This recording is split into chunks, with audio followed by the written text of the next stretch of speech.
오늘 시편 1편, 여러분이 잘 아시는 시편 1편 말씀을 가지고 행복한 삶을 사는 법이라는 제목으로 여러분과 함께 말씀을 나누겠습니다. 시편 1편 본문을 보시면서 우리가 함께 합독하겠습니다. 시작. 복 있는 사람은 악인들의 꾀를 따르지 아니하며 죄인들의 길에 서지 아니하며 오만한 자들의 자리에 앉지 아니하고 오직 여호와의 율법을 즐거워하여 그의 율법을 주야로 묵상하는도다. 그는 시냇가에 심은 나무가 철을 따라 열매를 맺으며 그 잎사귀가 마르지 아니하나니 그가 하는 모든 일이 다 형통하리로다. 악인들은 그렇지 아니하며 오직 바람에 나는 겨와 같도다. 그러므로 악인들은 심판을 견디지 못하며 죄인들이 의인들의 모임에 들지 못하리로다. 무릇 의인들의 길은 여호와께서 인정하시나 악인들의 길은 망하리로다. 아멘. 시편은 모두 150편으로 구성되어 있죠. 이 시편은 토라와 마찬가지로 5권의 책으로 나누어집니다.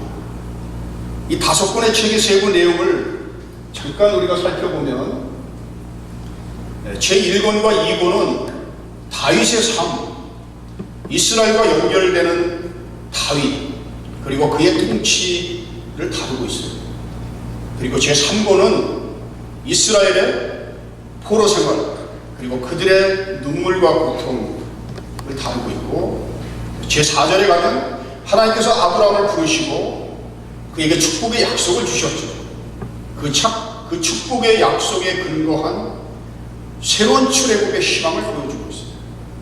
그리고 마지막 5번째 책은 예수 그리스도를 통한 구원, 이스라엘의 회복, 하나님 나라의 도래, 복음을 다루고 있습니다.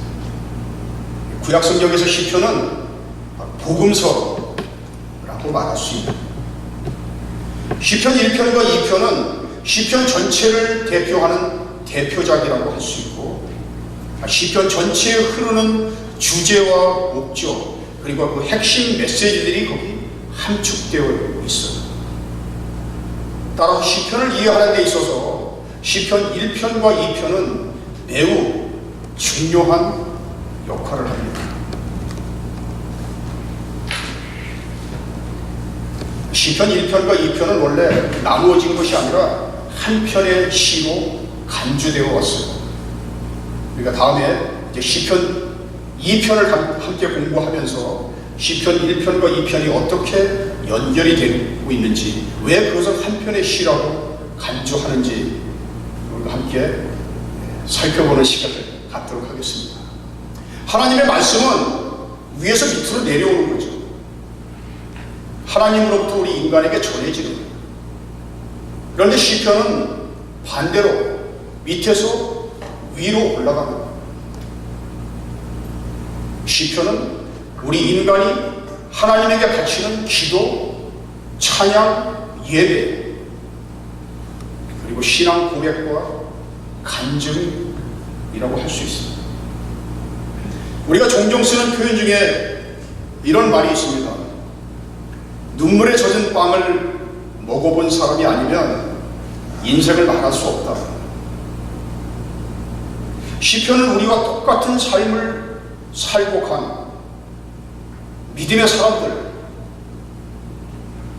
그들이 겪었던 땀과 눈물, 기쁨과 슬픔, 사랑과 미움, 때론 그들의 분노, 원망, 불평, 불만 등 그들의 삶 속에 녹아있는 복합적인 그런 감정들을 아무 여과 없이 그대로 표현하고 있어요. 그들은 하는 눈물에 젖은 빵을 먹어야만 했고, 때로는 고난과 시련이라는 엄청난 장벽 앞에서 좌절하고 무릎을 꿇어야만 했습니다. 그러나 그럼에도 불구하고 그들은 끝까지 믿음의 길을 포기하지 않았고 믿음을 지켰던 사람들이죠. 그들의 하나님을 향한 간절한 애원과 부르짖음, 그리고 그 뜨거운 눈물이 우리가 시편을 읽을 때마다 우리의 마음을 적셔서 깊은 감동을 주는 거예요. 우리의 삶은 기쁨과 슬픔, 행복과 불행, 성공과 실패, 이런 것들로 이렇게 섞여 있어요. 그런데 놀라운 사실은 슬픔이 있기 때문에 우리는 기쁨이라는 것이 얼마나 소중한 것인지 그 기쁨의 가치를 알게 됩니다. 불행이 있기 때문에 행복의 의미를 알게 되고 행복의 가치와 소중함을 깨닫게 되죠. 겨울이 있기 때문에 봄을 기다리게 되고 봄을 기다리는 희망을 갖게 됩니다. 하나님이 우리를 이 땅에 태어나게 하시고 그리고 이 땅에 우리를 살게 하시는 목적은 행복에 있습니다. 우리 인생의 목적은 행복한 삶을 사는 데 있습니다. 시편 1편은 복 있는 사람은 라는 말로 시작하죠. 이 말을 좀 풀어서 설명하면 다음과 같은 사람은 복이 있다, 다음과 같은 사람은 행복하다, 이런 말이에요. 모든 사람들이 이 땅에서 행복한 삶을 살기를 원하죠. 그런데 아이러니컬한 것은 모든 사람들이 행복한 삶을 살기를 원하지만 정작 행복이 무엇인지, 그리고 어떻게 하면 내가 행복한 삶을 살 수 있는지 구체적인 방법은 잘 모른다는 거예요. 바로 이 시편 1편은 그 행복에 관한 모든 것, 그것을 우리에게 가르쳐주는 행복에 관한 매뉴얼이라고 할 수 있어요. 어릴 때부터 영화가 좋아서 영화 촬영 현장을 따라다니다가 감독의 눈에 띄어서 유명한 영화 배우가 되었다든지 또는 영화 감독이 된 그런 사람들의 이야기를 우리 종종 들어요. 분명 우리가 내가 하고 싶은 일, 내가 원하는 일, 그리고 내가 남보다 더 잘할 수 있는 일, 그런 일을 하면서 산다는 건 행복한 거죠. 그런데 내가 하고 싶은 일을 하면서 산다는 그런 삶을 산다고 해서 그 사람의 삶 전체가 행복한 삶이라고 말할 수는 없어요. 그것은 행복의 한 부분일 뿐 행복의 전체는 아니라는 거죠. 우리는 뭐가 되면 행복하다 이렇게 생각해요.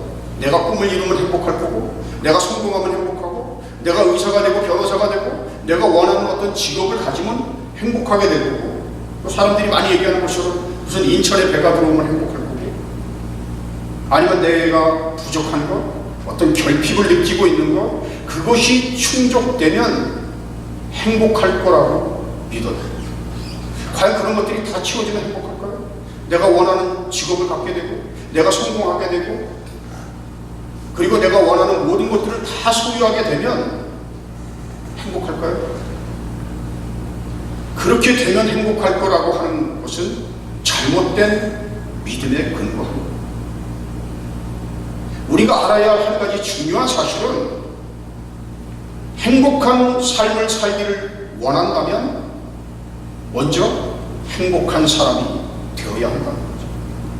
내가 행복한 사람이 되어야 내가 어떤 환경에 처해 있든, 어떤 상황에 처해 있든, 내가 어떤 직업을 가지고 있든, 어떤 일을 하든 그거하고 전혀 상관없이 행복한 삶을 살아갈 수 있다는 거죠. 내가 어떻게 하면 행복한 삶을 살 수 있을까? 라는 질문은 나는 어떤 존재가 되어야 하는가? 라는 질문으로 바뀌어야 합니다. 내가 어떻게 하면 인간다운 삶을 살 수 있을까? 내가 어떻게 하면 좀 사람 냄새가 나는 사람, 가슴이 따뜻한 사람, 그런 사람이 되는 길은 무엇일까? 우리 그것을 물어야 하는 거죠. 존재에 관한 물음은 우리 존재의 의미와 목적을 추구하게 만들고, 내가 이 땅에 왜 태어났는지, 그리고 내가 무엇을 향해서 가고 있는 건지, 그리고 내가 어떻게 이 주어진 시간들을 살아야 하는지, 이런 존재의 의미와 목적을 추구하는 것은 결국은 하나님을 찾게 만들고, 나라는 한 존재는 하나님을 떠나서는 생각할 수가 없는 거죠. 우리는 관계를 위해서 창조되었어요. 나와 하나님과의 관계, 그리고 나와 사람들과의 관계. 그런 관계를 떠나서 우리는 행복을 이야기할 수가 없는 거예요. 행복은 마치 우리가 모든 음식과 이런 반찬들을 골고루 잘 차려놓은 밥상과 같은 거예요.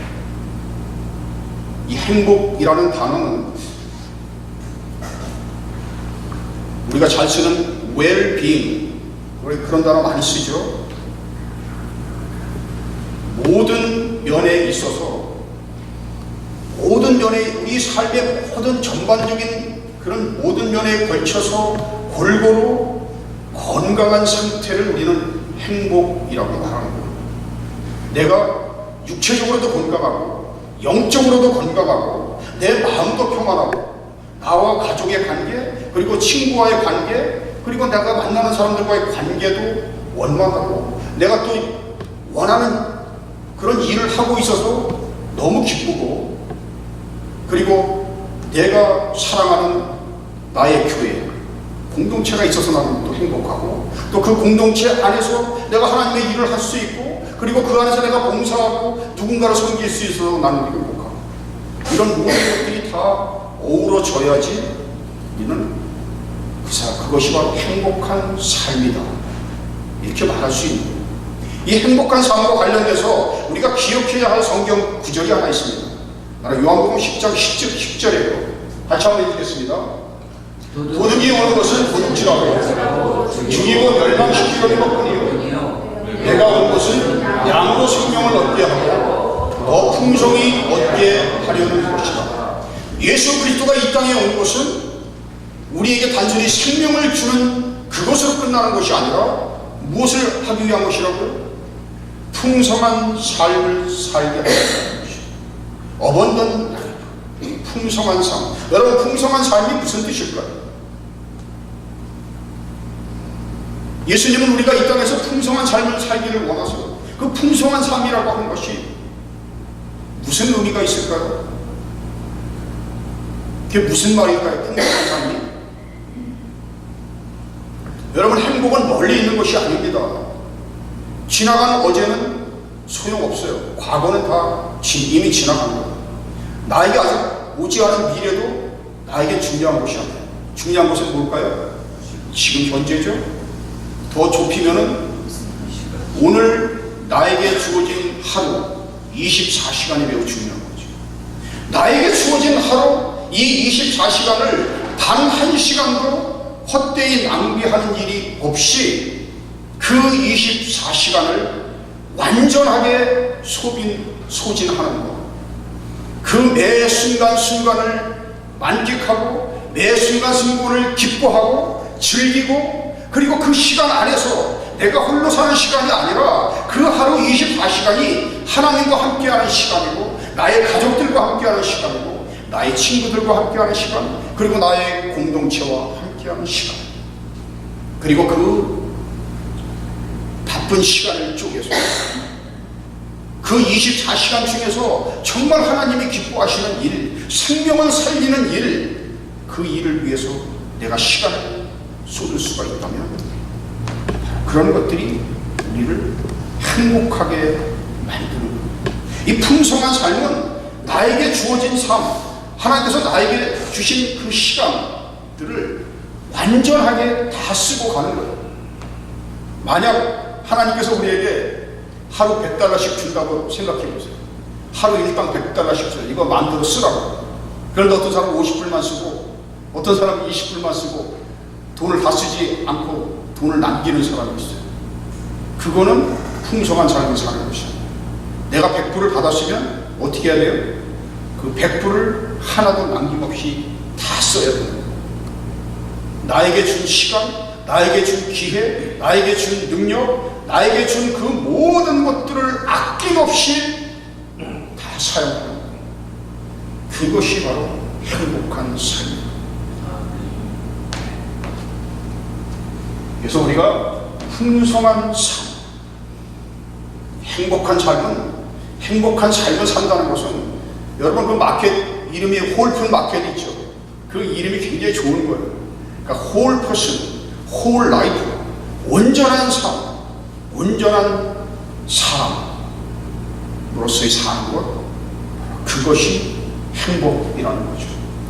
자, 그렇다면 이제 우리가 본문의 말씀을 통해서 이런 행복한 삶을 사는 구체적인 방법은 무엇일까?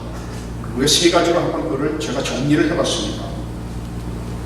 1절과 2절의 말씀을 우리가 다시 한번 읽겠습니다. 1절, 2절. 복 있는 사람은 악인들의 길을 따르지 아니하며 죄인들의 길에 서지 아니하며 오만한 자들의 자리에 앉지 아니하며 오직 여호와의 율법을 즐거워하여 그의 율법을 주야로 묵상하는도다. 우리가 1절과 2절을 통해서 배워야 할 첫 번째 행복한 삶을 사는 법은 세상과 맞서 홀로 설 수 있어야 합니다.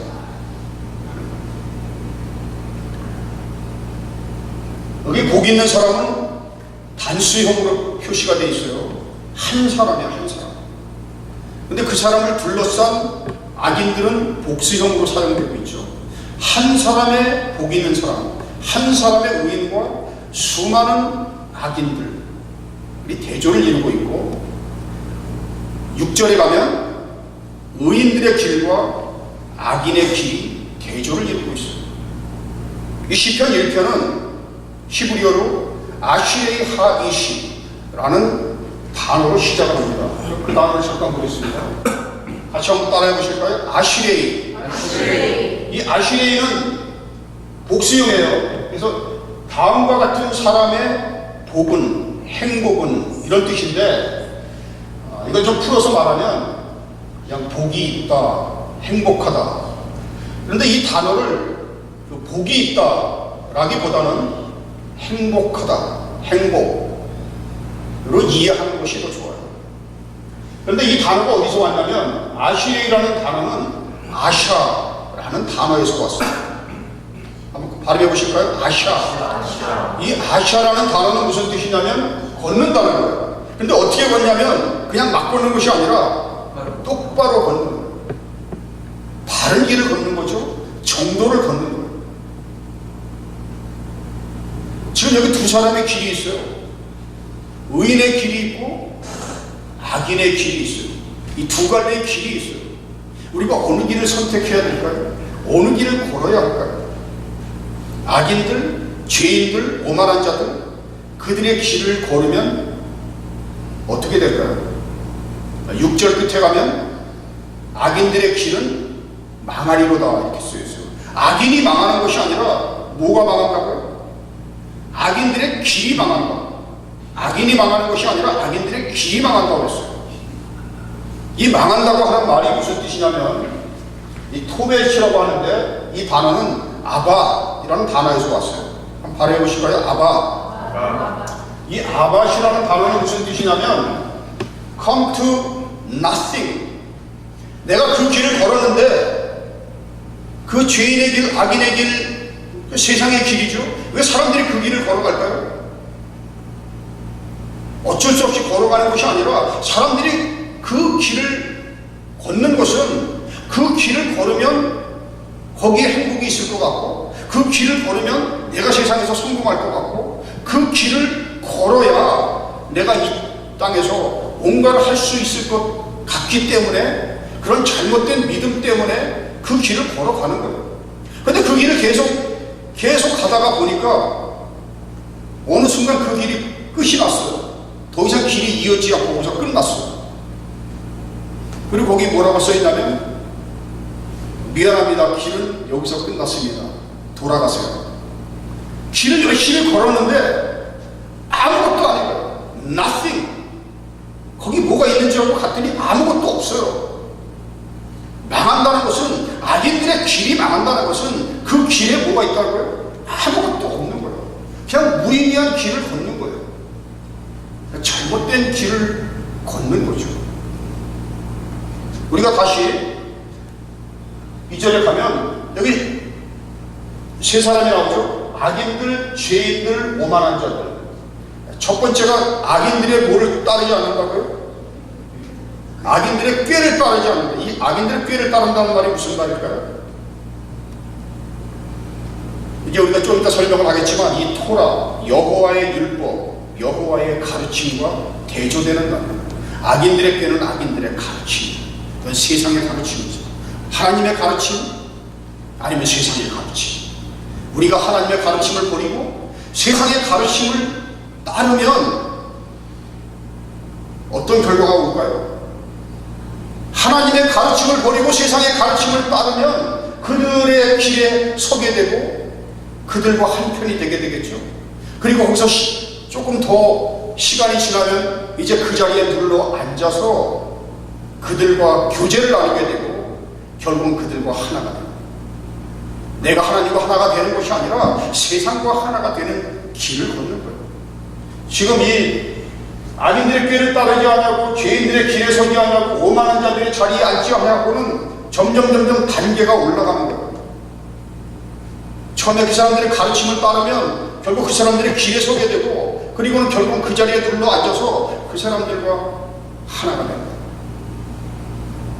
예수 그리스도와 온전히 우리가 하나가 되는 것이 아니라 세상과 타협하고 그리고 세상과 하나가 되는 길을 걷는 것, 그것이 악인들의 길이죠. 여기서 주목할 만한 것은 악인들, 죄인들은 알겠는데 그 다음에 뭐라고 써 있어요? 오만한 자들. 하나님이 가장 기뻐하지 않는 사람들이 어떤 사람들일까요? 교만한 사람들. 여기서 오만하다, 이 오만한 자들은 조롱하는 자들이에요. 하나님을 조롱하고 하나님을 무시하고 하나님을 대수롭지 않게 생각하는 사람들. 그 사람들은 하나님 대신에 무엇을 믿을까요? 자신의 힘을 믿고 자신의 능력을 믿고 그리고 무엇인가를 보여주고 싶어하고 사람들로부터 인정받고 싶어하는 사람들. 그 사람들 마음속에는 하나님이 없죠. 하나님이 필요하지 않은 거죠. 이것이 바로 악인들의 길.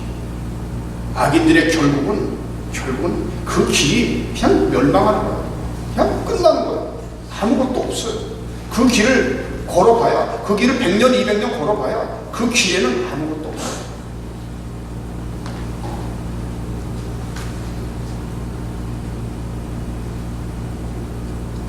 하나님의 길을 걷는 사람, 의인의 길을 걷는 사람은 그런 길을 걷는 사람들이 아니죠. 여러분, 이 세상은 혼자 사는 게 아니죠. 우리가 같이 이렇게 어울려서 살잖아요. 어울려서 살다 보면 무슨 일이 일어나냐면 나는 다른 사람에게 영향을 미치죠. 그리고 나는 또 다른 사람이 나한테 하는 말에 영향을 받아요. 그러니까 서로 영향을 주고 영향을 받으면서 산다. 여기서 한 사람 단수로 표현한 것은 한 사람의 의인, 한 사람의 복된 사람, 그리고 한 사람의 하나님의 길을 걷는 사람은 수많은 악인들, 수많은 이 세상 사람들로 둘러싸여 있어도 결코 그들에게 영향을 받지 않는 사람이라는 거죠. 내가 비록 그들과 교제하고 비록 그들과 어울리고 비록 그들과 함께 삶을 산다 하더라도 나는 그들에게 영향을 받지 않는다. 내가 그들에게 영향을 받지 않을 뿐만 아니라 오히려 나는 내가 영향을 미친다. 내가 세상을 영향을 미치고 그리고 내가 세상을 바꾸는 사람. 내가 세상에 영향을 받고 세상과 타협하고 세상에 종속되는 사람이 아니라 내가 세상과 맞설 수 있는 있는 사람, 내가 진정으로 하나님의 길을 걷는 사람이라면 내가 하나님의 그 말씀을 위해서, 하나님의 그 가르침을 위해서 세상과 홀로 맞설 수 있어야 하는 거죠. 그리고 그렇게 할 때 내가 세상을 바꿀 수 있는 사람이 되는 거예요. 여러분, 행복과 거룩함은 어떤 관계가 있을까요? 행복과 거룩함, 전혀 어울리는 말 같지가 않죠. 행복한 삶과 거룩한 삶, 어떤 관계가 있을까요? 진정한 행복, 진정으로 행복한 삶은 내가 하나님과 올바른 관계를 맺고, 그리고 그 관계를 잘 유지할 때 가능한 거죠. 내가 하나님과의 관계를 떠나서는 행복할 수가 없는 거예요.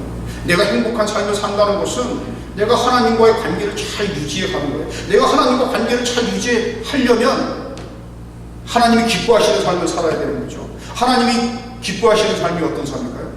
거룩한 삶이죠. 우리는 거룩함을 위해서 부름을 받은 사람입니다. 하나님 우리에게 말씀하셨죠. 내가 거룩한 것처럼 너희도 거룩하라. 행복한 삶을 다른 말로 바꾼다면 무슨 말이 돼요? 거룩한 삶이 되는 거죠. 우리가 그런 말 많이 하잖아요. 나는 행복하고 싶어. 나는 행복한 삶을 살고 싶어. 그럼 그 말을 바꾸면 어떻게 돼요? 나는 거룩하고 싶어. 나는 거룩한 삶을 살고 싶어.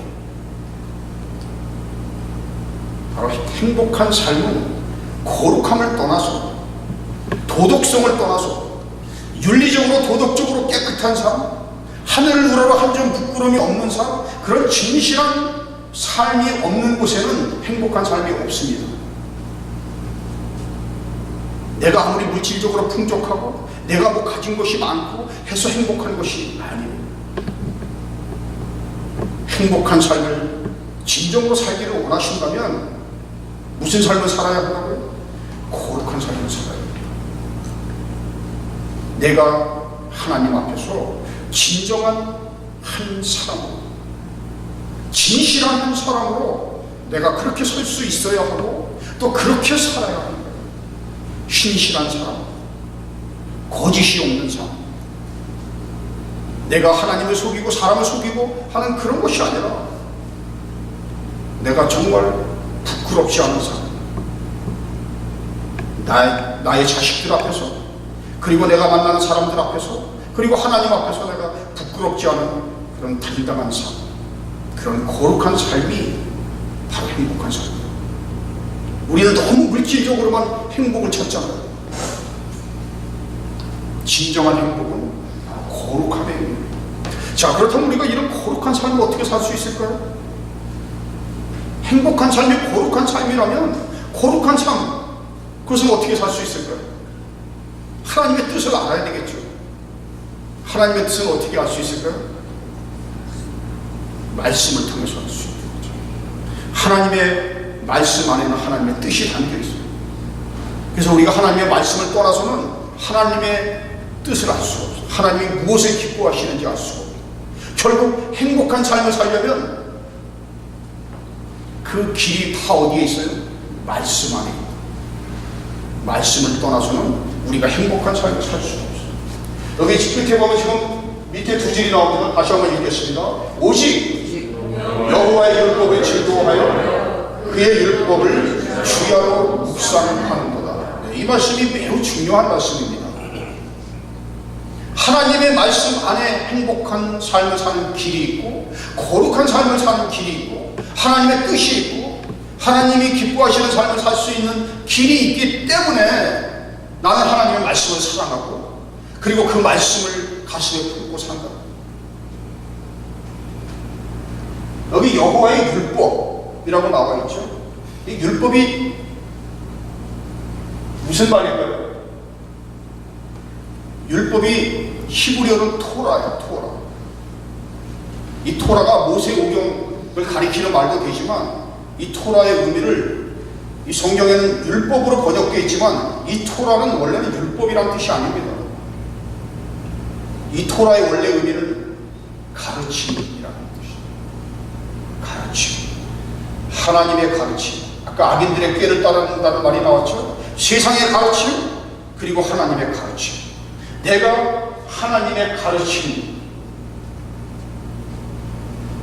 이 하나님의 말씀 안에는 하나님께서 우리에게 가르쳐 주고자 하시는, 하나님께서 우리에게 꼭 가르쳐 주고 싶어 하고 우리에게 알려주고 싶어 하는 그 많은 메시지들이 여기 담겨 있어요. 이 말씀들을 통해서 우리가 하나님의 가르침을 깨달아요. 그런데 이 하나님의 말씀을 어떻게 한다고요? 주야로 묵상한다고 했어요. 이 묵상한다는 말이 히브리어로 하가라고, 한번 따라해 보실까요? 하가. 이 하가는 무슨 뜻이냐면 사자가 이렇게 울음거리는 소리, 뭐 그런 거를 말해요. 그런데 이거는 묵상한다 그러니까 무슨 눈을 감고 앉아가지고 무슨 명상에 잠겨있고 이런 것이 아닙니다. 성경에서 말하는 묵상은 입으로 나지막하게 말을 하는 거예요.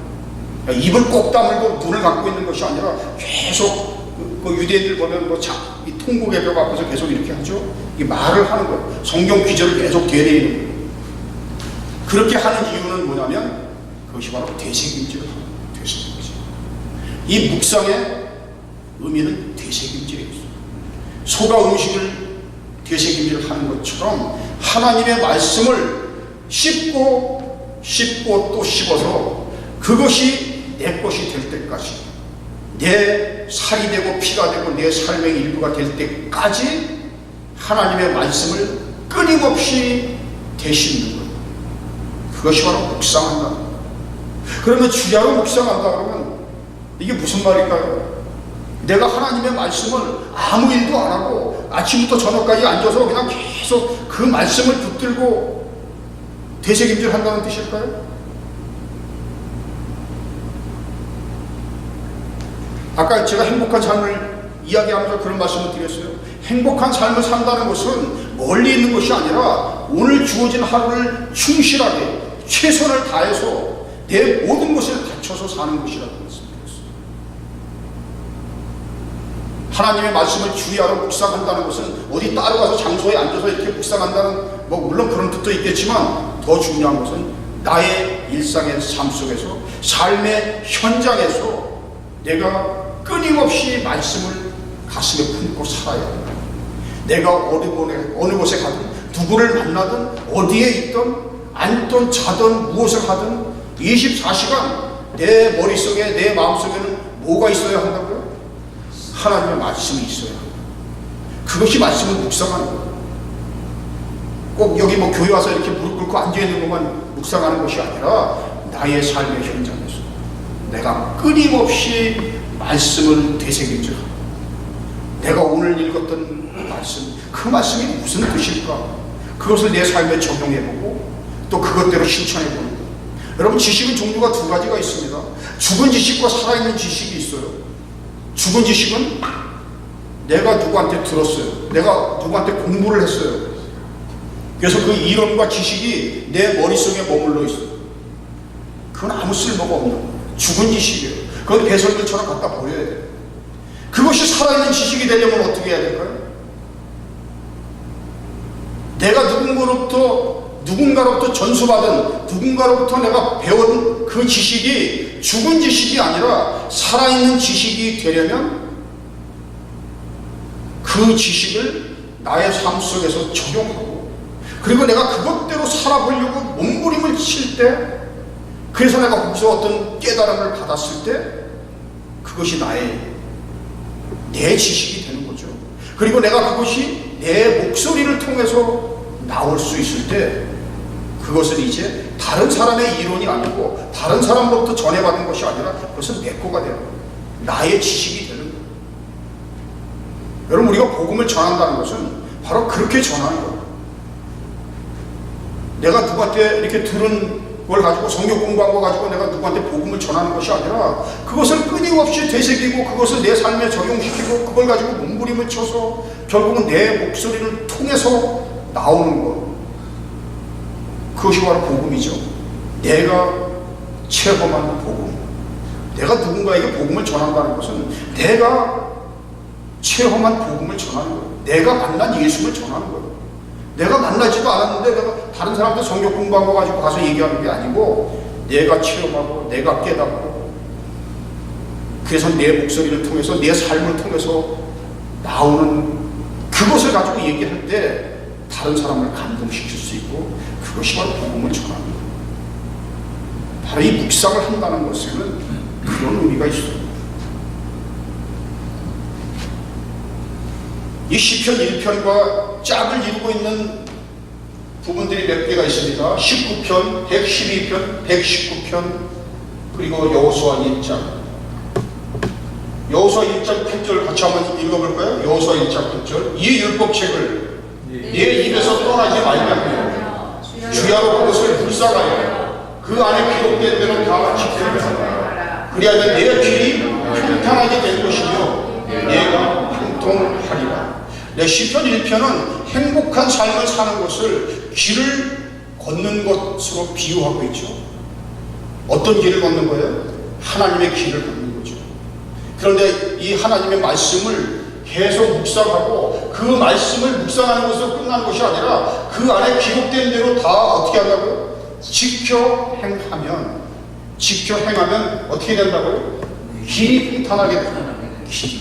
내가 걷는 그 길이 내가 그 길을 잘 걸을 수 있도록 인도해 준다는 거죠. 시편 119편은 이 토라의 기쁨을 노래하는 정말 아름다운 감동적인 시예요. 이 시편 119편에서 몇 절을 제가 뽑아봤습니다. 시편 119편 50절 같이 한번 읽을까요? 이 말씀은 나의 고난 중에 주의 말씀이 나를 살리셨기 때문에 내가 이 세상에서 고난을 받고 어려운 일을 겪고 힘든 시간을 보냈는데 내가 이 말씀을 하나님의 말씀을 기뻐하는 이유는 그 말씀이 나를 어떻게 했다고요? 나를 살렸다고. 이 말씀이 나로 하여금 살게 했기 때문에 그래서 내가 이 말씀을 붙들고 사는 거예요. 56절 같이 한번 읽겠습니다. 내 소유는 이것이니 곧 주의 복도를 지키는 것이니. 이 사람의 소유가 뭐라고요? 이 세상의 재물이나 이 세상의 이런 것들이 내 소유고 그것이 내 재산이 아니야. 이 사람의 재산이 어떤 게 재산이라고요? 이 사람이 내세울 수 있는 재산, 내가 자식한테 물려줄 수 있는 재산이 뭐예요? 내가 하나님의 법을, 하나님의 말씀을 지킨 것이 내 재산이라고. 내 재산 목록 1호에는 뭐가 있어요? 내가 하나님의 말씀대로 살았다. 이것이 바로 나의 재산이에요.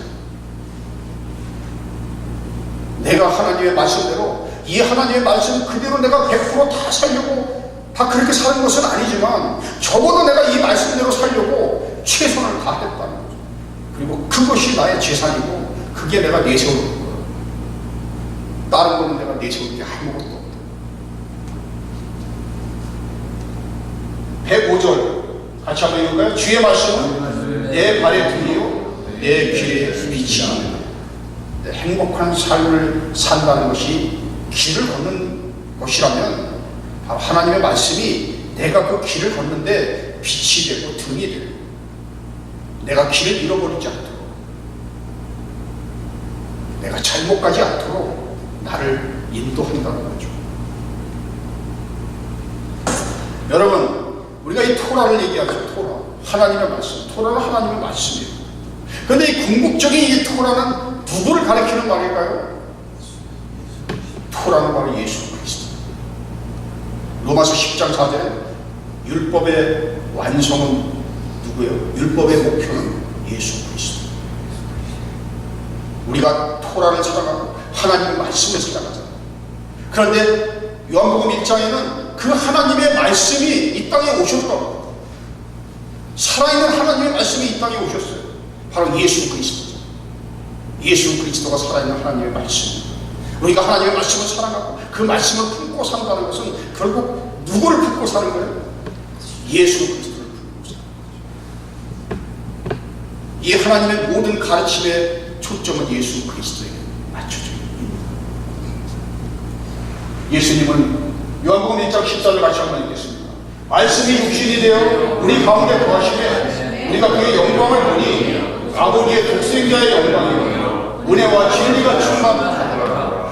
예수님께서 살아있는 하나님의 말씀으로 이 땅에 오신 그것으로 끝나는 것이 아니라 그 살아있는 말씀이 그 다음에 어떻게 한다고요? 우리들 가운데 거하시기 위해서 살아있는 말씀으로 오셔서 우리 가운데 거하시다. 내 안에 그리고 우리 안에 거하시다. 그 하나님의 말씀, 그 예수 그리스도가 우리와 함께 계시기 때문에 우리는 행복한 삶을 살 수 있는 거죠. 주님을 떠나서 우리 행복을 이야기할 수가 없어요. 시편 1편에서 가르치는 행복, 그 행복한 삶의 결국은 뭘까요? 다 예수 그리스도와 함께하는 삶.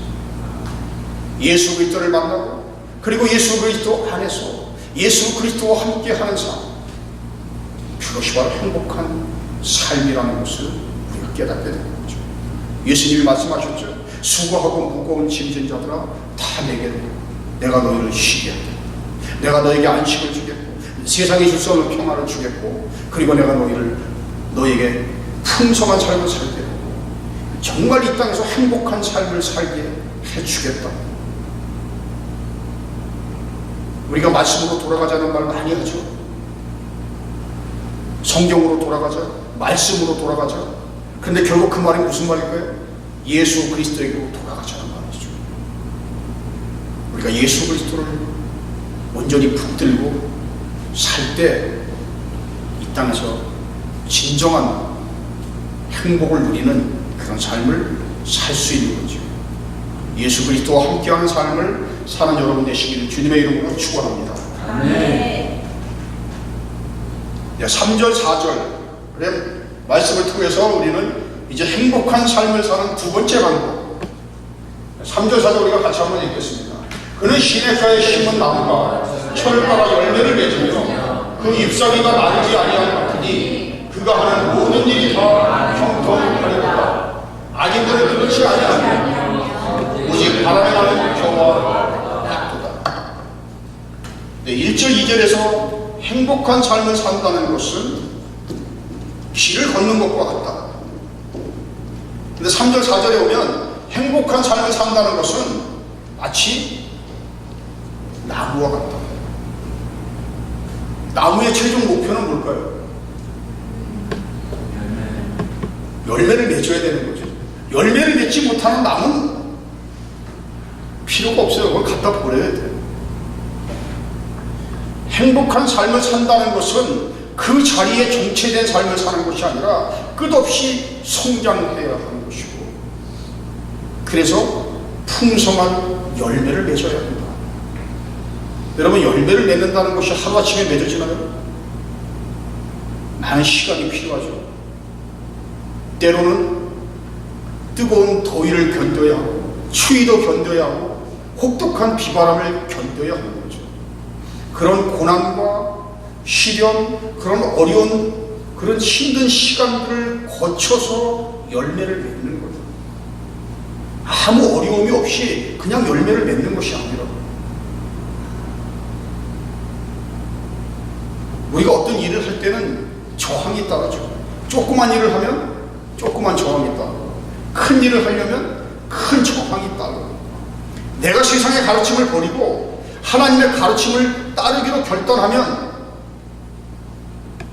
그에 상응하는 큰 저항이 따르겠죠. 우리가 진정으로 행복한 삶을 살기를 원한다면 내 앞에 펼쳐지는, 그리고 나를 가로막는 그런 저항을 뚫고 가야 합니다. 거기에 무릎을 꿇어서는 안 되는 거죠.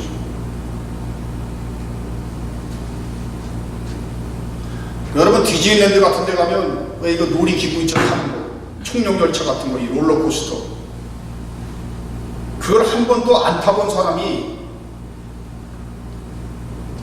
놀이동산에 가서 그 롤러코스터를 타면 무서울까요? 안 무서울까요? 이게 올라가다 떨어지면 막 죽는 거 같고 엄청 무섭잖아요. 그런데 그거를 많이 타본 사람은 그것이 오래 가지 않고 금방 끝난다는 거 알죠? 그리고 금방 거기서 이제 자기가 내릴 거라는 걸 알죠. 그래서 괴로워하는 것이 아니라 그걸 오히려 즐기는 거예요.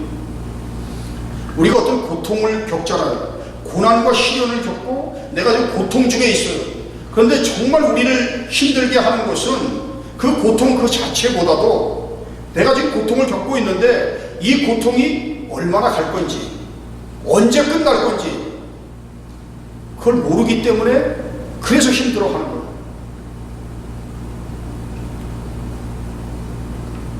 내가 지금 겪고 있는 이 고통이 그렇게 오래 가지 않고 잠시 뒤면, 조금만 내가 참고 견디면 이 고통이 끝나고 나에게 좋은 일이 올 것이다 라는 이런 확신이 있다면 참을 수 있을까요? 참을 수 없을까요? 참을 수 있겠죠. 그리고 그 고통은 더 이상 고통이 아니에요. 그거는 참을 만한 고통이고 오히려 즐길 수가 있는 거예요. 아, 이 고통이 나를 위해서 있는 것이고, 내가 어차피 열매를 맺어야 되고 내가 성장을 해야 한다면 나에게 이만한 고통은 필요한 거예요.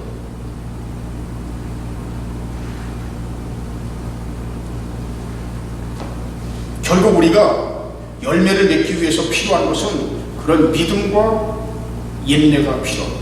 믿음과 인내가 없이는 우리는 열매를 맺을 수가 없어요. 내가 조금만 참고 견디면, 이 어렵고 힘든 시간을 잘 견디면 반드시 나는 열매를 맺게 될 것이다 라는 믿음의 확신이 있어야 되고, 또 그 믿음의 확신이 있을 때 우리가 인내할 수 있는 거죠. 그래서 이 믿음과 인내는 뗄래야 뗄 수 없는 불가분의 관계가 있어요. 믿음이 없는 인내는 우리에게 아무런 도움이 안 되죠. 버틸 수가 없게 됩니다. 버틸 수가 없어요. 인내가 없는 믿음은 오래가지 못해요. 결국 믿음과 인내 두 개가 함께 어우러질 때 우리는 열매를 맺을 수가 있는 거예요. 우리에게 필요한 것은 그런 믿음, 믿음의 확신, 그리고 인내가 우리에게 필요합니다. 그런데 여기서 행복한 삶을 나무에 비유를 하고 있죠. 이 나무는 창세기 1장의 생명나무와 연결되고 있습니다. 결국 우리가 나무에 열매를 맺는다고 하는 것은 에덴 동산의 회복과 연결이 되고 있습니다. 그런데 여기서 우리가 주목할 만한 표현이 하나 있습니다. 그는 시냇가에 심은 나무. 여러분, 이 나무는 장소가 매우 중요하죠. 나무가 어디에 있느냐가 매우 중요한 거예요.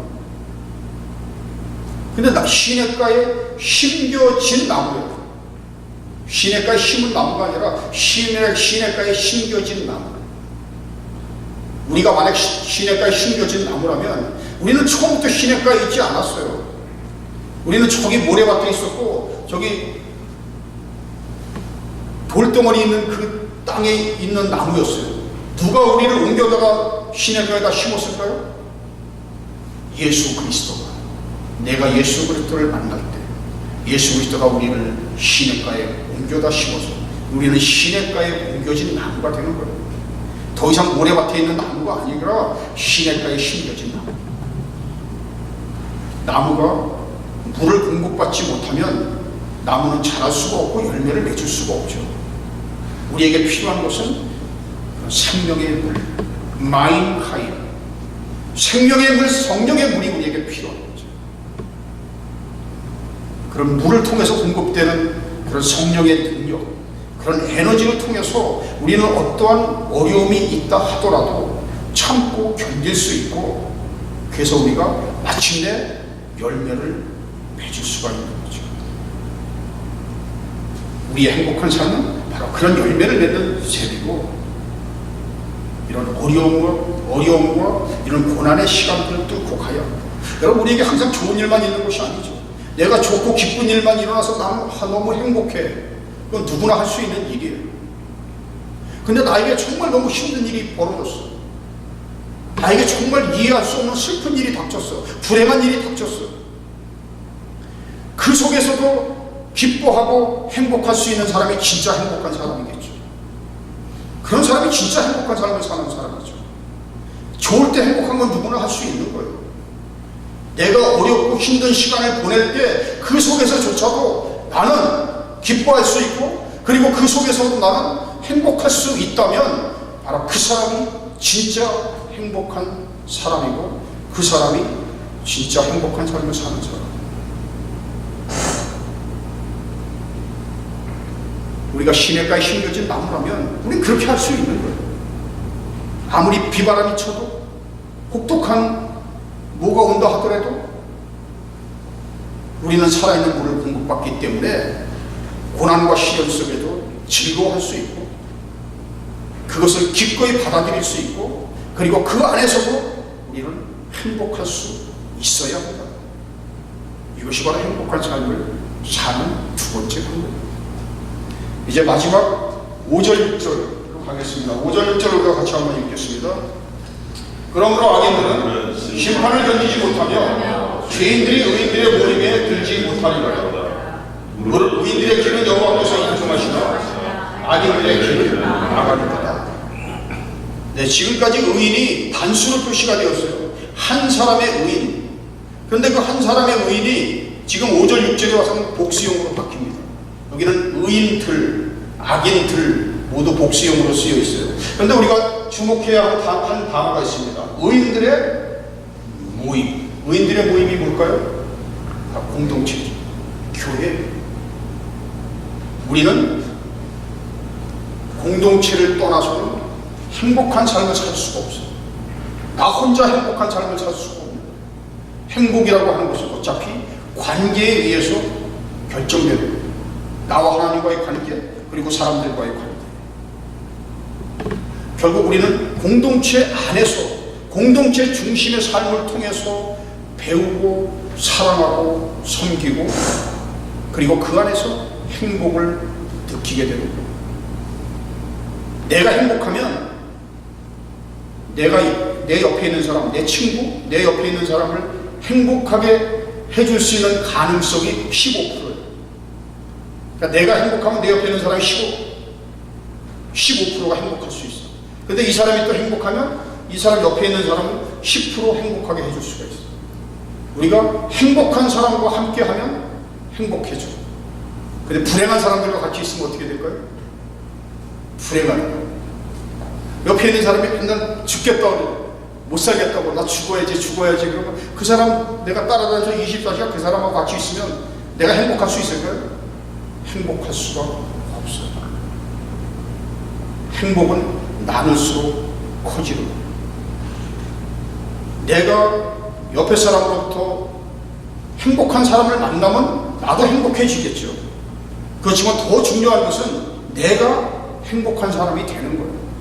그래서 나도 행복하고 내 주위에 있는 사람들을 행복하게 만드는 사람이 되어야 되는 거죠.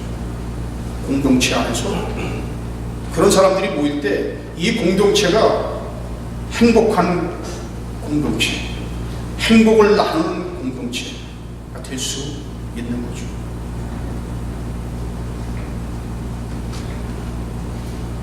어떤 사람이 좋은 공동체가 되려면 이런 조건을 갖춰야 된다. 그래서 제가 한번 정리를 해봤습니다. 이 좋은 공동체라고 하는 것은 이런 것들이 갖춰졌을 때 좋은 공동체라고 이야기한다. 격식과 소욕이 없고 소박하고 수다를 떨 수 있고 출입에 자유가 있고 풍성한 음식이 있는 것. 이것이 바로 좋은 공동체예요. 사람은 어차피 혼자 살 수가 없어요. 사람은 어딘가 소속이 돼요. 그래서 사람은 공동체를 찾고 교회를 찾고 내가 그 안에 내가 정말 나를 행복하게 하게 해주는 공동체, 그리고 내가 행복한 사람이 돼서 다른 사람들을 행복하게 만드는 그런 공동체 안에 내가 소속이 되어 있다면 그것이 큰 행복이죠.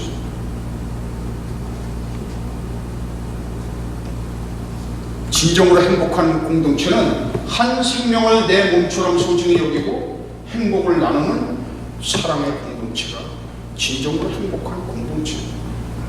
그 사람이 가진 게 많다고, 돈이 많다고, 세상에서 어떤 위치가 좋다고 해서 교회에서 그 사람을 무슨 존중하고 하는 것이 아니라 그 사람이 어떤 직업을 가졌던, 그 사람이 재산이 있던 없던, 그 사람이 무슨 일을 하던, 그 사람이 나이가 몇 살이던 그런 거하고 전혀 관계없이 한 생명을 소중하게 생각하는 공동체, 천하보다 귀중한 한 생명, 그 사람이 어떤 사람이든 간에 그 사람의 있는 모습 그대로 내가 그 사람을 사랑할 수 있어야 하는 거죠. 그래서 한 생명 한 생명을, 한 사람 한 사람을 우습게 생각하지 않고 무시하지 않고 한 생명을 존중하고 그 생명을 사랑해주는 공동체가 바로 행복한 공동체. 우리는 바로 그런 공동체를 만들어가야 하는 거죠. 그것이 바로 진정한 믿음과 사랑의 공동체고, 그 공동체는 바로 행복한 공동체, 행복한 삶을 함께 사는 공동체. 우리가 진정으로 행복한 삶을 살기 위해서는 홀로 설 수 있어야 하고, 그 많은 어려운 시간들을 잘 견딜 수 있어야 하고, 그리고 함께 가야 하는, 이 믿음의 길은 홀로 가야 하는 길이면서 또한 동시에 함께 가는 길. 우리가 함께 가기 위해서 우리에겐 공동체가 필요하고, 그 공동체가 정말 뜨거운 사랑을 나누고 생명을 존중하는, 한 생명을 소중하게 생각하는 공동체라면 너무나 행복한 공동체가 되겠죠. 우리가 함께 그런 공동체를 만들어 가기를 소원합니다. 아멘. 기도하겠습니다.